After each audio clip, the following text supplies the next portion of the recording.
Of sex, drugs, mayhem, and rock and roll. People getting killed, that was a normal thing. The Godfathers who wrote the rules. It's a simple thing. You're going to get burned. The Beach Boys, Guns N' Roses, and the Madman. We've made Charles Manson a star. Ronnie Spector's longest fight. You may as well have put a bullet to my head. The rock star who was tricked out of his band. They went past the rock bottom, right through the crevice of hell. I'm Gene Simmons, and this is the secret history of rock and roll. Hey, you got the sex, you got the drugs, and you got the rock and roll.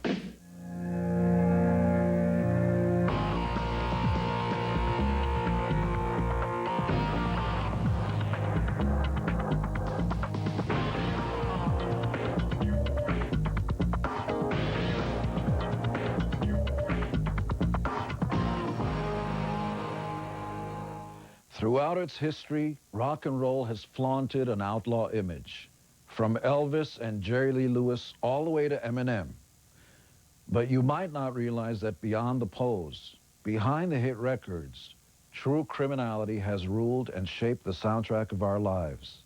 It's a world full of dirty deals and shadowy figures. Even the most notorious mass murderer can have a special place in the secret history of rock and roll.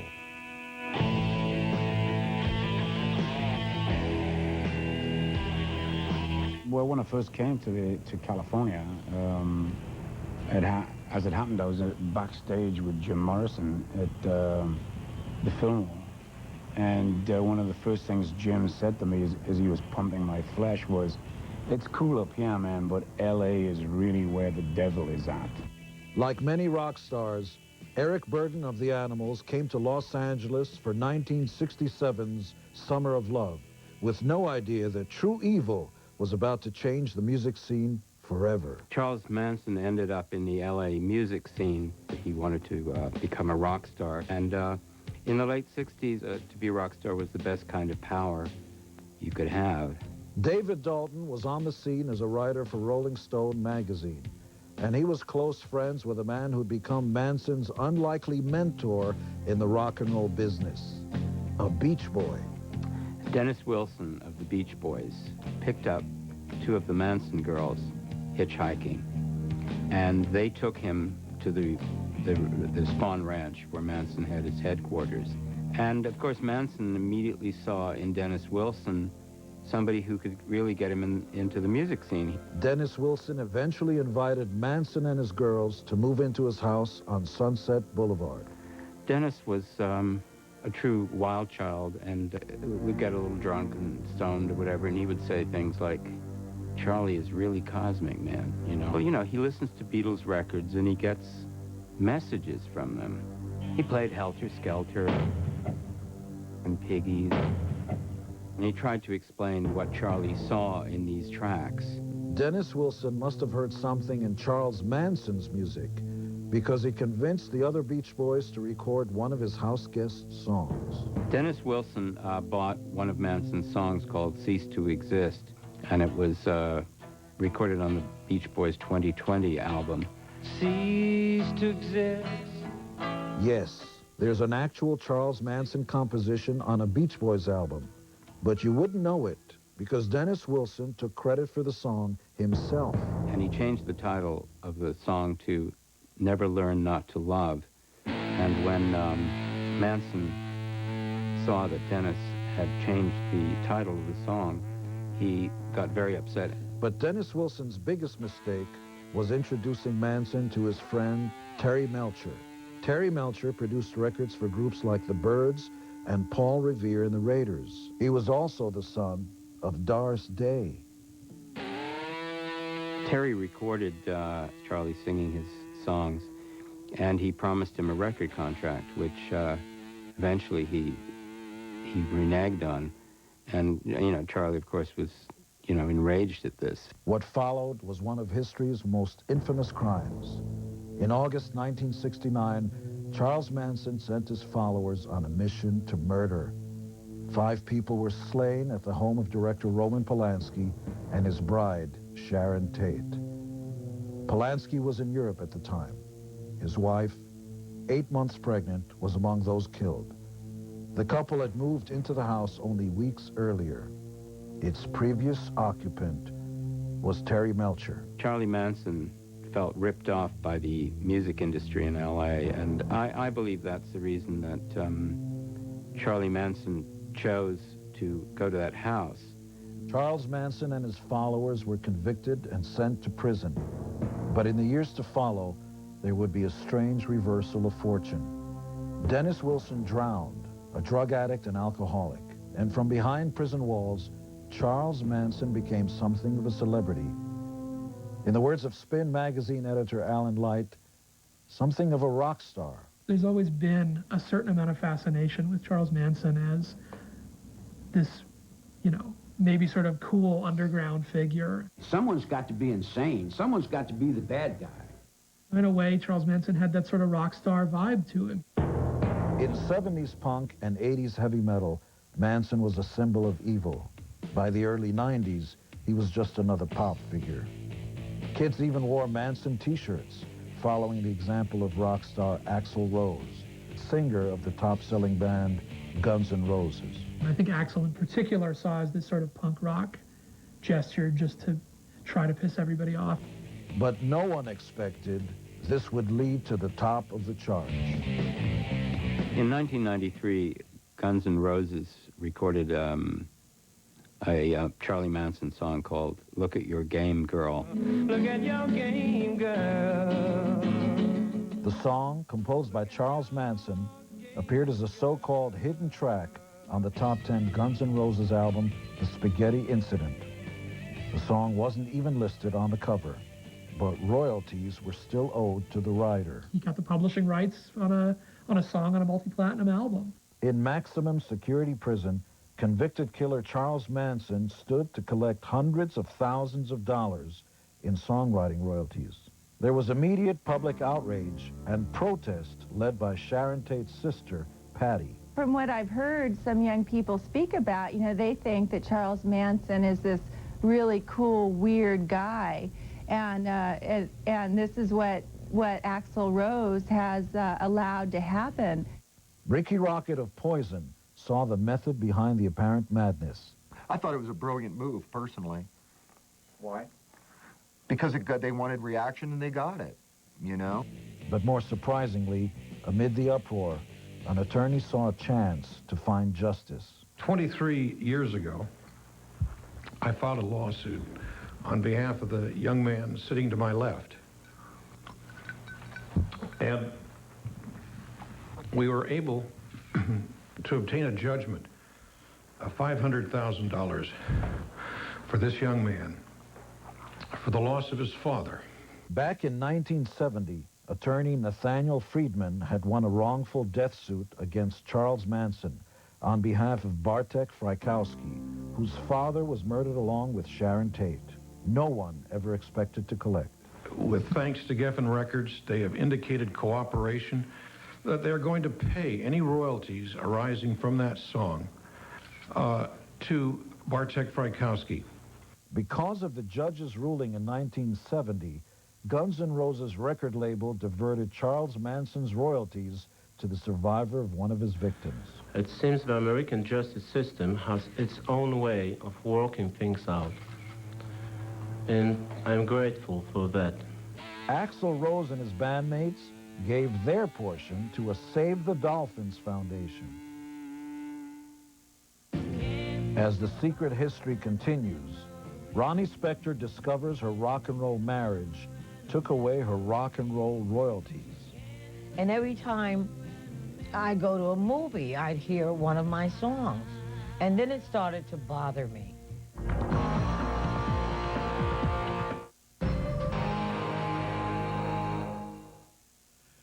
For every rock and roll success story, there are hundreds of others who've lost money from rip-offs or mismanagement. Take Richard Berry. He sold his song Louie Louie for $125. The leader of Badfinger was so depressed over missing royalties, he hanged himself.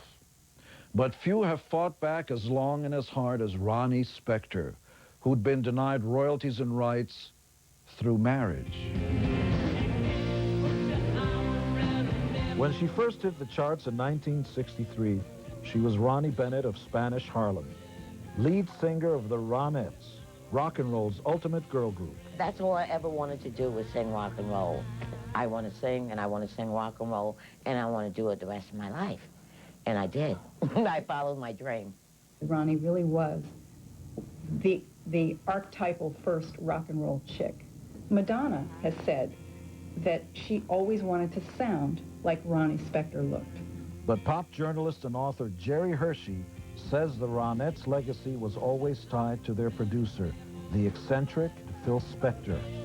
Spector was legendary for his so-called wall of sound, a thunderous musical backdrop that piled on dozens of instruments. With Ronnie's voice, he created classics like Walkin' in the Rain and Be My Baby. I think that Be My Baby is the perfect rock record. Bow, bow, bow. Yeah, exactly. Maybe 2.5 minutes long, operatic in scope, and Ronnie told me she actually listened to the song being written and being written about her. On the surface, Ronnie and Phil were the perfect rock and roll couple. In fact, in 1968, they married. But soon, the honeymoon was over. As soon as he married Ronnie, as soon as he truly had her, he withdrew her from the public. And it wasn't so much love as imprisonment. It was a strange and frustrating 4 years for Ronnie Spector. Her husband rarely let her leave their Beverly Hills mansion. When he did, it was with bodyguards. But why? I don't think we'll ever know. I don't think Ronnie knows quite how and why it went so bad so quickly. Well, he may as well have put a bullet to my head. You see those things on Mysteries and Scandals where people are just sitting in their car and lumped over. I felt dead, too. I'm not a singer anymore. I'm washed up. See, this is all in my head. By 1972, Ronnie realized she needed to get control of her life, and that meant breaking away. For Ronnie to break away was almost as difficult and monumental as Tina getting away from Ike Turner, because Phil was such a control freak. Actually, my mom helped me. See, we had to plan, because you couldn't walk away from Phil. You know, you couldn't get out of that mansion. And so my mother and I took a walk, and he said, okay, because he figured I'm with my mother, I don't have on any shoes. When we got around the bend from the estate, we started jogging. And that's the only way that I could have gotten out, is to leave my clothing, my pocketbook, everything.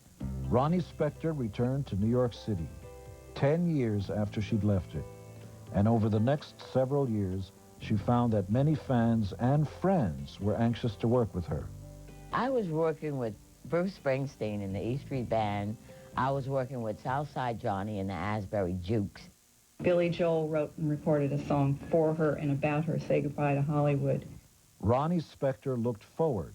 She couldn't depend on the past because she wasn't getting any money from her old hits. Financially, I didn't get any royalties. As a matter of fact, in '66, we only got one royalty check for the three of us. It was like $14,000. Then we didn't get anything after that. I didn't care about money as long as we had, and this was the three of us, as long as we had Aquanet for hairspray and makeup money and clothes money. Apparently enraged that his princess had left him, Phil Spector didn't make things easy. He forced Ronnie into divorce court again and again. The legal tactics and cross-country trips cost her time and money, while unexpectedly, Ronette's songs started generating money for Phil. People that would approach me, like Springsteen or Southside, they would say, well, aren't you getting money for all these records? You're in movies and means.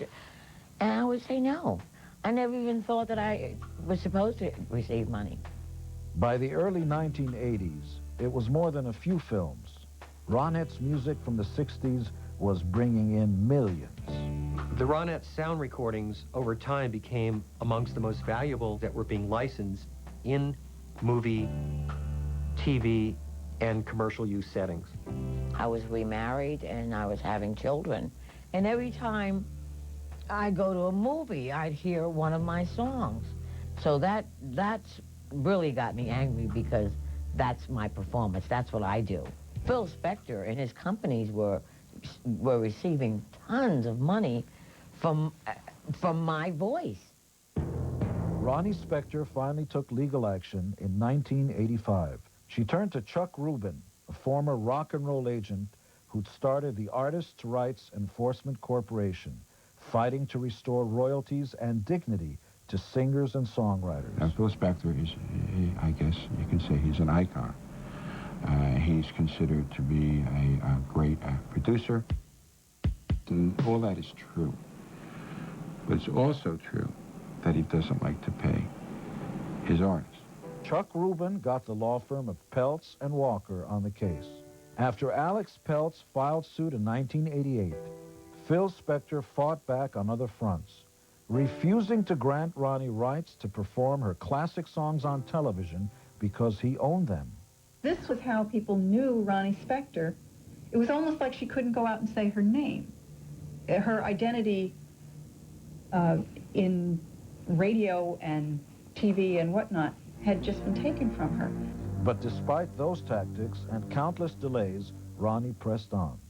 Every 6 months that would go into a year with the litigation, I would get stronger and stronger because I wasn't gonna let one person like Phil Spector take my whole life away from me. The suit finally went to trial in 1998, 10 years after it was filed.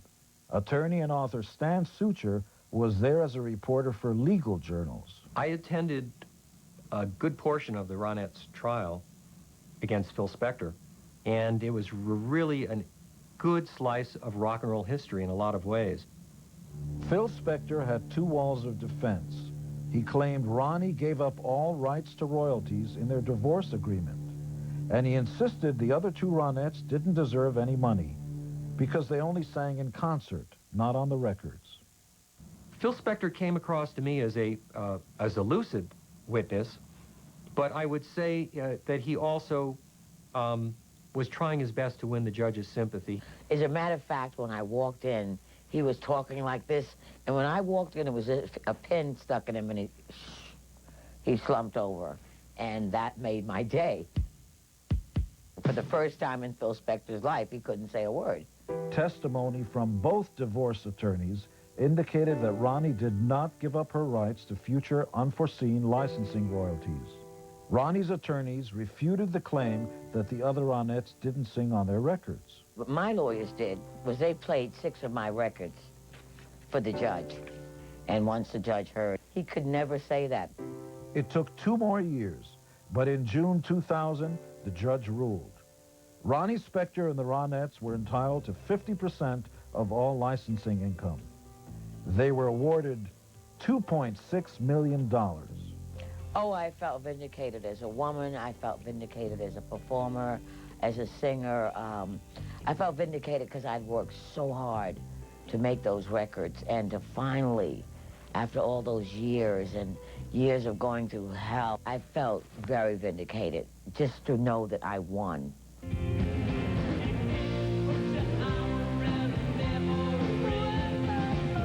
Today, Ronnie Spector is still making her music and not on the oldies circuit. But after all these years, it still seems Phil Spector wants to sabotage her career. With interest, he owes $3 million now. But evidence of his most bitter tactic is revealed for the first time by Ronnie's music attorney, Bob Donnelly. Phil Spector has kept Ronnie and the Ronettes out of the Rock and Roll Hall of Fame. Phil Spector sent a memo to the board members that he was urging them to withdraw her name. And P.S. they removed the Ronettes' name, and it's never been reinstated to this day. Well, I know. I saw the letter myself, and I was devastated by that because I would think by now, why does he even care? So obviously it's to keep me down.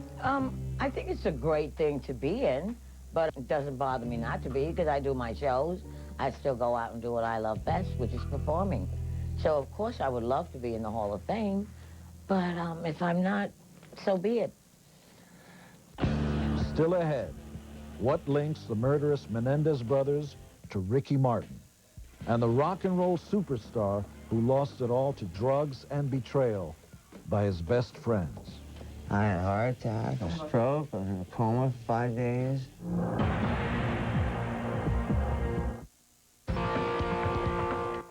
There are many unlikely heroes and villains in the secret history of rock and roll.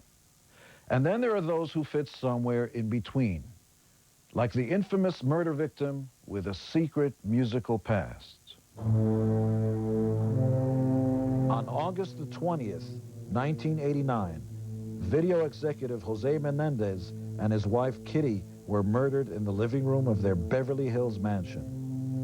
When the couple's sons were arrested for the shotgun killings, it led to one of the most sensational trials of recent times. Lyle and Eric Menendez killed their parents. Now, at first glance, the link between murder victim Jose Menendez and rock and roll seems superficial. Before the Menendez family moved into their mansion in Beverly Hills, it had been a rental for several years, and some of the former tenants included the group U2, Prince, and Elton John. But there's much more. Robert Rand is the reporter who spent years studying the Menendez case. His upcoming book, Strange Sins, digs into one of rock and roll's most secret criminal connections. Jose Menendez is the person who signed up one of the original boy bands and was the first to cross over a big Latin music act into the English mainstream. In the early 1980s, Jose Menendez was a vice president of RCA Records, and his most lasting accomplishment was signing a popular Puerto Rican singing group called Menudo. Menudo was the original boy group before New Kids on the Block, before the Backstreet Boys. Menudo was the hottest group in the music world. Menudo's managers had set a new standard for manufacturing a pop group. The members were selected, then forced to quit at age 16, when they'd be replaced by a fresh, young face. I thought it was kind of sick how it's like a kid gets too old and they throw him out and replace him with another, these disposable players. Charlie Manso was in Menudo for 6 years. He remembers Jose Menendez. He was a man with a vision, and we're very grateful for what he did, Menudo had a squeaky clean image through the 80s. But cracks began to show in 1990, when 2 of the boys were arrested for carrying marijuana at the Miami airport.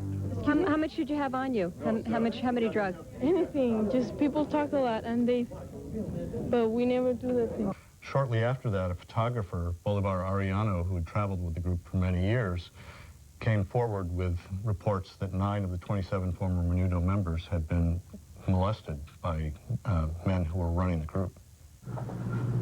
If you ask me if I have a picture or videotape having sexual relationships, I don't have that. He was never able to prove his claims. But when the sons of Jose Menendez went on trial for murder, the Menudo molestation scandal came into play. Why did you kill your parents? Because we were afraid. It was a strange link between murder and Menudo. You see, the Menendez sons admitted killing their parents, but only because Jose Menendez sexually abused them. As the trial got underway, so did an investigation of Jose's relationship with the boys in Menudo. Beverly Hills Police contacted Menudo representatives in Puerto Rico and tried to find some of the former group members. I think their investigation consisted of maybe a half-dozen phone calls. Journalist Robert Rand investigated on his own. I made a half-dozen trips to Puerto Rico in the course of my Menudo research, and I discovered that Jose Menendez had gone on tour with the group for 3 weeks. And during those 3 weeks, there were a number of wild parties that went on. Kids were given alcohol and drugs, and some of the kids had sex with men who were traveling with the group. I have no idea about this child molesting situation. The Menendez brothers' attorney never introduced the Menudo charges into the trial. But the story made international headlines when a former member of Menudo achieved international stardom. Ricky Martin had to respond to rumors that he'd been molested by Jose Menendez. There is a story that was published in 1999 that Ricky Martin was on his way to Disneyland with Jose Menendez. I interviewed Ricky Martin in 1993 during the first Menendez trial Ricky was about to cross over into the U.S. market, and I interviewed him about the Menendez-Menudo connection extensively, and his on-the-record statements were he denied that anything had ever happened. Ricky Martin has stuck to his story. Unfortunately, Jose Menendez cannot tell his. The Menendez-Menudo connection is still part of the secret history of rock and roll. Coming up, the underside of fame. Drugs lead Guns N' Roses to a new arena. See you, Kurt. If you... From the very beginning, rock and roll has been blamed for inspiring violence and sex. But perhaps its worst crime was introducing millions of kids to the so-called wonders of drugs.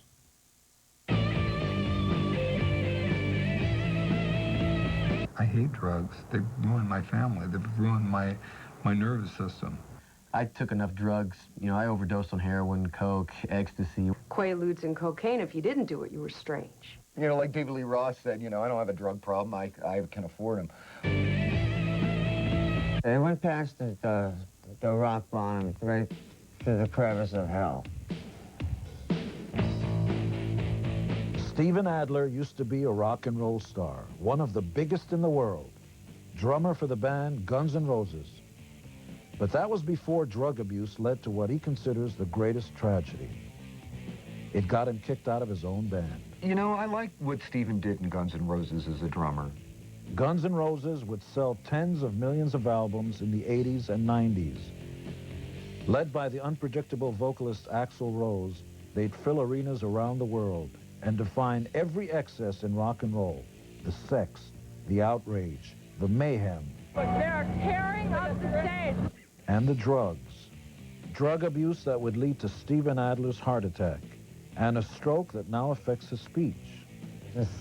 Yeah, every city you go to, it's a party, next party. Fellow drummer Ricky Rocket knows firsthand. His band Poison competed with Guns N' Roses on the charts and on the road. No matter where you're at the night before, and you have a party afterwards and you're having a great time, the next day when you come into next town, the party's new to them, and you get into a pattern, pretty soon you're hooked. And then it's like, okay, now what, you know? That's where the teardrops start, fella, you know?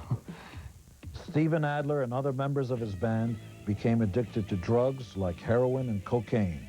But in 1990, with a very important album to record, Guns N' Roses decided to clean up. Steven Adler had to detox on deadline. I was really sick, I was really weak, and it took like about 25, 30 times to play the song. And they were getting really frustrated with me.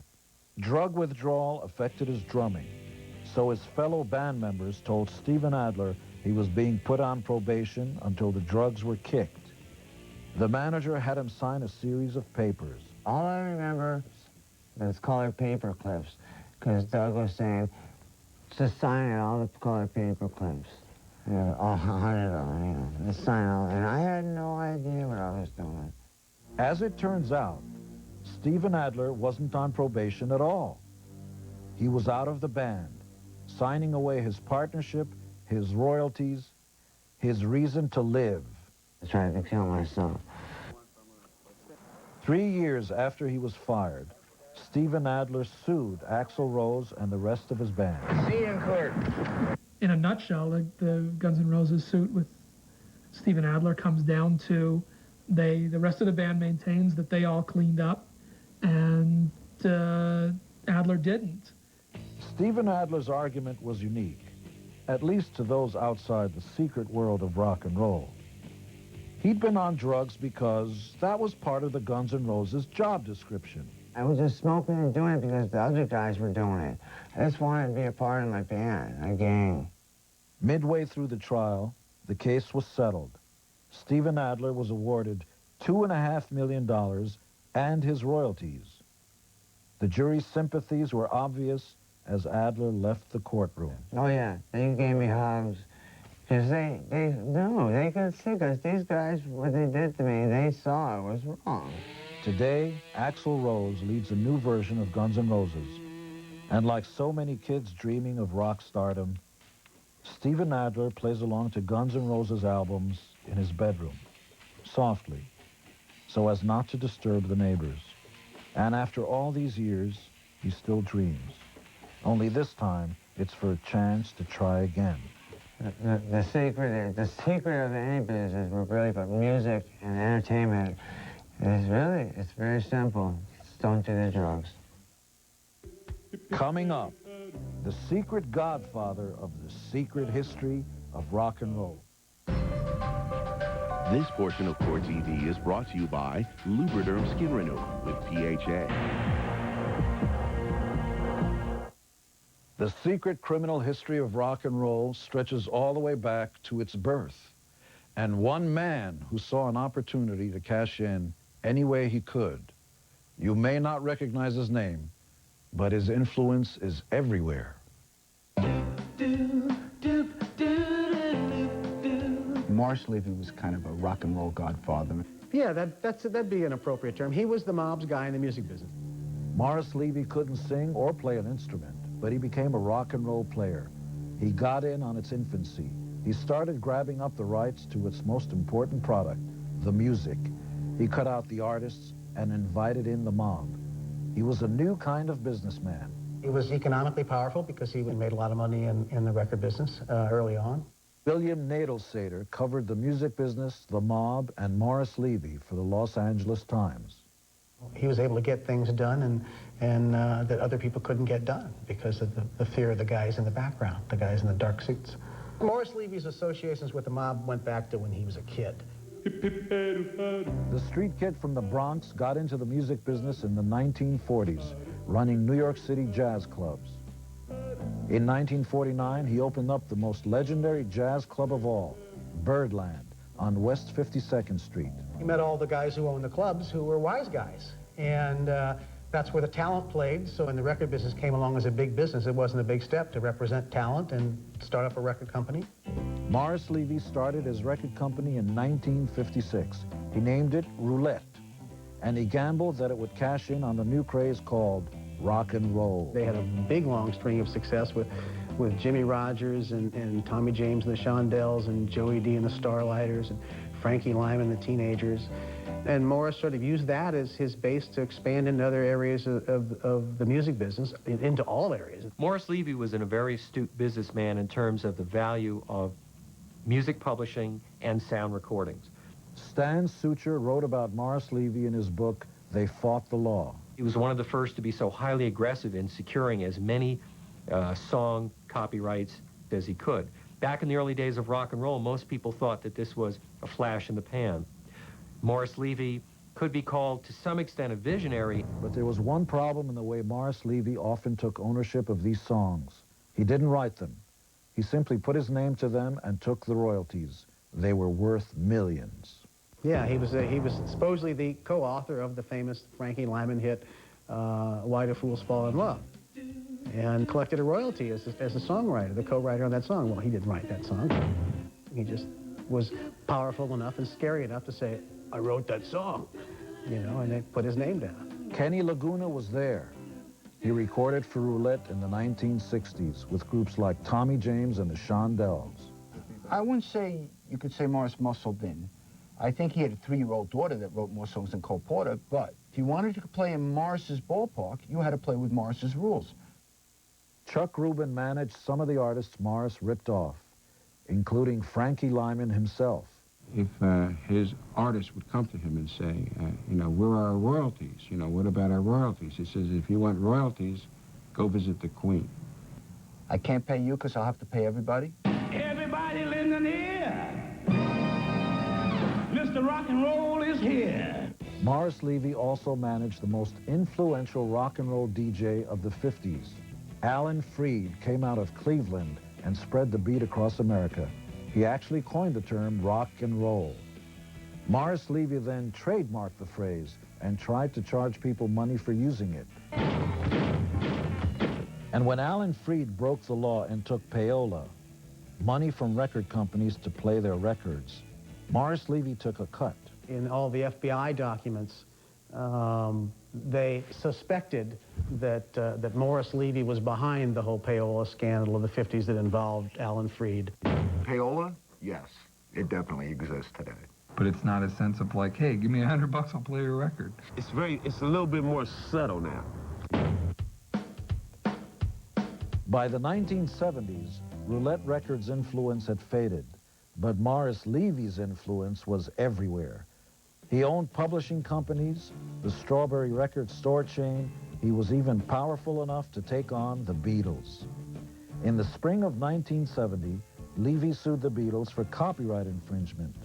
It seems the song Come Together sounded too similar to a Chuck Berry song he owned.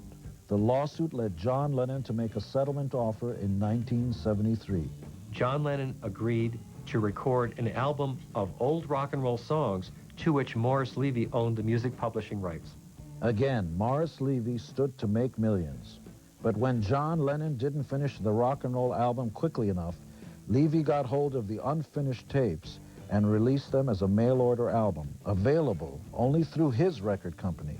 That forced John Lennon to hurry up to try to get his released in the record stores to compete. The dispute went to trial after all in 1976. Lennon and Levy sued each other. The ex-Beatle claimed Levy's unfinished product cost him album sales and reputation. Rock critic Dave Marsh was called as an expert to show that Morris Levy's product was inferior to a legitimate John Lennon album. I testified and said, you know, this and that about the records, and that this was supposed to be a lot of baritone saxes, which you could tell on the Lennon recording, but it just sounded like a big ball of fuzz on the Levy version. And the judge stops me and says, well, there is no comparison between these two records. Levy's lawyer and Levy are sitting there, and they're looking like it's time to go out and buy some underalls, boys, because you just got kicked in the face by the judge, and this is a judge trial, not a jury trial. The judge ruled in John Lennon's favor. By the 1980s, Morris Levy's music empire was worth $85 million. He was also a target of the FBI investigating mob influence in the record industry and his own ties to the godfather of the Genovese crime family. Morris was very, very close with Vincent the Chin Gigante in his later years. Bill Nadelsater was on the story when Morris Levy was brought down by his friendship with the Chin and their business of selling overstocked records. He was partnered with the Genovese family, and they would buy all the old, unwanted records from the major companies, and they would sell them, you know, another place, another way. There's hundreds of millions of them sold every year, so it adds up to a lot of money. The old records were known as cutouts, the ones that show up in record store bargain bins. In 1986, Morris Levy made a deal to sell 4 million of these records to a good fella in Philadelphia. When the man refused to pay, Levy once again handled things in his own special way. Simple extortion, lost his temper and punched him out. Probably happens every day, except that in this case, the FBI was following him. On September the 22nd, 1986, Morris Levy was arrested for a common street crime. They probably wanted Morris to roll over on Vincent the Chin Gigante. Morris was not going to do that because he'd be a dead man. I said I wouldn't join the witness protection program. Why not? 2 reasons. One is I don't believe in the entire thing as being constitutional, and the other one is there's nothing I could tell them about a mob. In 1988, Morris Levy was convicted of extortion and sentenced to 10 years in prison. While he was appealing the sentence, he was diagnosed with cancer. He died before he ever got to see the inside of a prison. So I guess he evaded, possibly. Morris Levy was gone, but his influence remained, as you'll see, into the 21st century. Still ahead, violence, crime, and rap. The more things change, the more they stay the same. There's no such thing as gangster rap. What the term should have been was reality rap.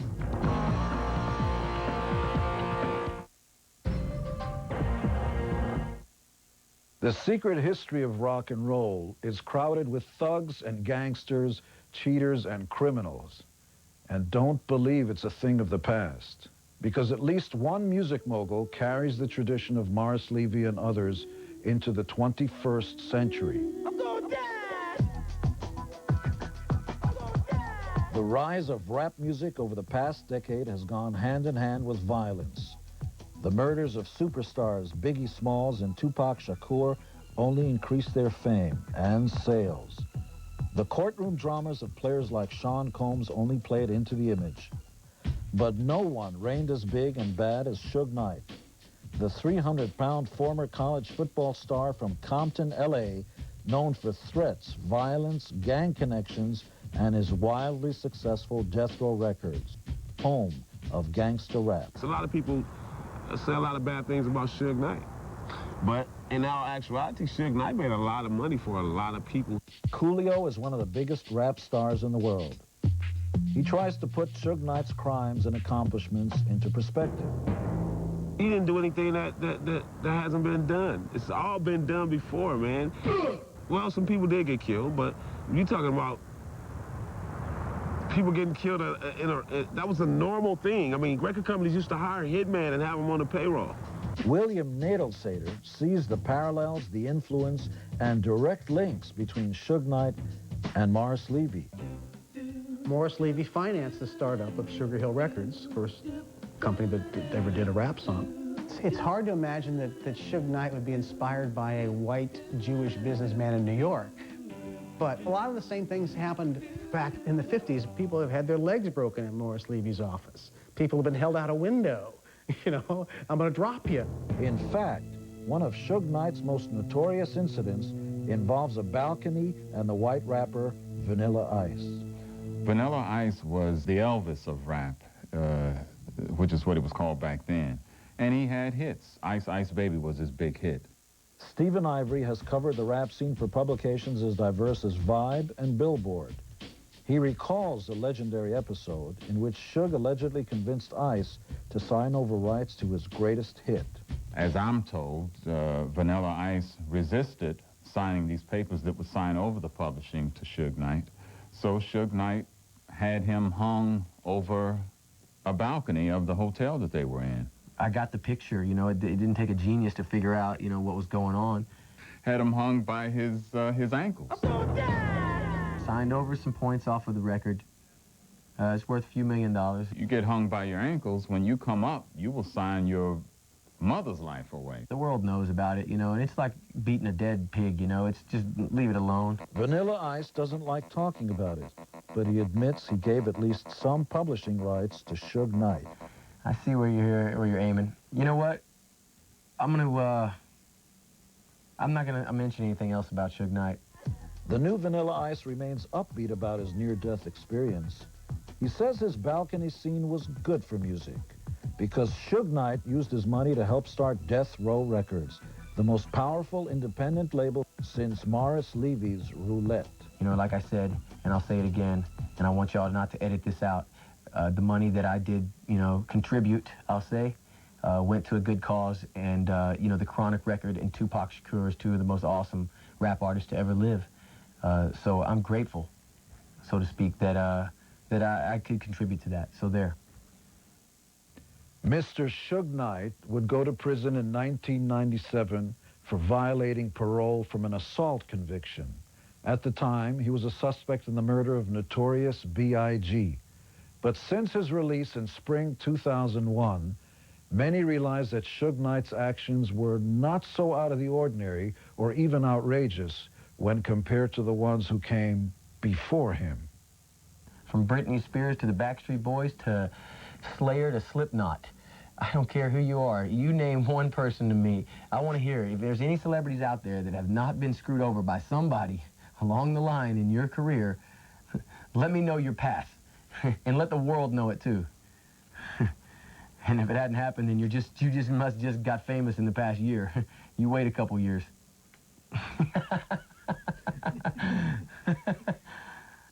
From the strong-arm tactics of men like Morris Levy in the 50s to the influence of Charles Manson, all the way to the 21st century rap world, the song remains the same. You see, rock and roll has a secret history, and you've learned a part of it. I'm Gene Simmons.